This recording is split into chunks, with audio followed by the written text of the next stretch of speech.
update coming in. Currently, Manoj Tiwari is holding a press conference on the Chhat politics that is underway in the national capital. हकीकत वो देश की जनता देख लेगी तो उन्होंने उस मुद्दे को डाइवर्ट किया और वो लैंडफिल साइट पर पहुंच गए। मैं सभी मीडिया और दिल्ली के लोगों से पूछना चाहता हूं कि लैंडफिल साइट होती क्या है और ऐसा क्या वर्ल्ड का कोई देश है जहां पर जिस शहर में कोई लैंडफिल साइट ना हो, या भारत में ऐसा कोई राज्य है जिस राज्य में कोई लैंडफिल साइट ना हो। लैंडफिल साइट का मतलब होता है कि उस पूरे शहर का कूड़ा इकट्ठा होकर उस साइट पे डलेगा। ऐसा मास्टर प्लान में ही इसकी योजना होती है कि दिल्ली में ये 3 जगह 4 जगह लैंडफिल साइट होंगी। अब दिल्ली में 2 करोड़ लोग रहते हैं। रोज एमसीडी की गाड़ियां, सफाई कर्मचारी एक एक घर में जाकर उनका कूड़ा उठाते हैं, डस्टबिन का सारा कूड़ा उठाते हैं, अपनी गाड़ियों में डालते हैं और हजारों गाड़ियां इकट्ठा होकर वो लैंडफिल साइट में उसको छोड़कर आती है।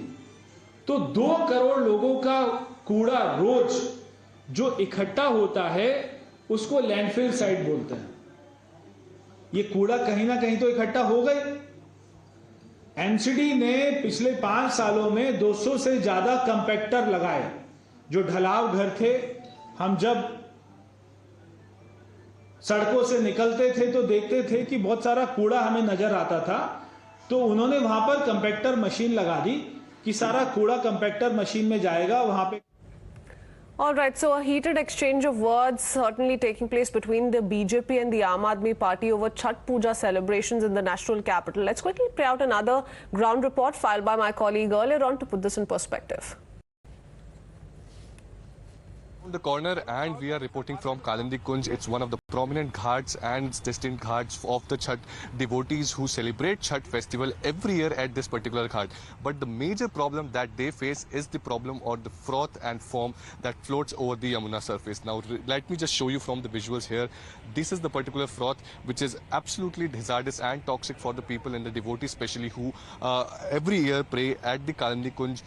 So these are the problems that they face. Now this is the particular froth which comes out of the untreated sewage water, and it's also the soap detergent particles. Now the other sources are industrial effluents and organic matter from decomposing vegetation and presence of some of the bacteria. Now this is particularly these are the foams which are particularly very toxic and hazardous for all the devotees who celebrate Chhat Puja every year. Now there is a political blame game that has already started by LG.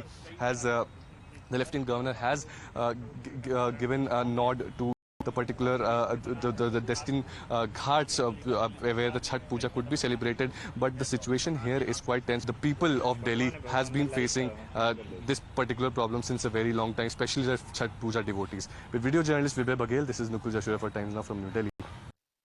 देखिए, माँ यमुना का ये हाल कर दिया अरविंद केजरीवाल ने। एक बेईमान आदमी, इतना गंदा आदमी कोई हो सकता है अपनी माँ की झूठे कस्में खा ले? अरविंद केजरीवाल जी को आज माँ यमुना बुला के पूछ रही है, ये मेरा हाल कर दिया तुमने मुझे इतना जरीला कर दिया। और यहाँ नहीं रुके अरविंद केजरीवाल। मैं नहीं समझता कि कोई भी अपनी माँ को जहर पिलाएगा। आप ये डब्बे देखिए, कंटेनरों में जहर भर के आया है और ये अब यमुना में डाला जा रहा है जहर। कभी को अपनी माँ को जहर भी पिलाता है? अरविंद केजरीवाल वहाद एक ऐसा आदमी है जो इतना नास्तिक है, जिसका हिंदू धर्म में कोई विश्वास नहीं है। फोम तो वही चिंता की बात है, आप देखिए। लेकिन अभी जो फोम तो ये केजरीवाल जी के दावों की सच्चाई बता ही रहा है कि उनका कहीं भी ध्यान प्रदूषण खत्म करने में नहीं है। इसलिए अमोनिया फास्फोरस के झाग हैं, लेकिन उसको झाग कैमरे में न दिख जाए, इसलिए ये जहरीला केमिकल डालना है। ये एक बहुत बड़ा अपराध है। मुझे लगता है आज इसकी हमें FIR करानी। It's time for us to, for the moment, quickly head into a short break. News and updates continue.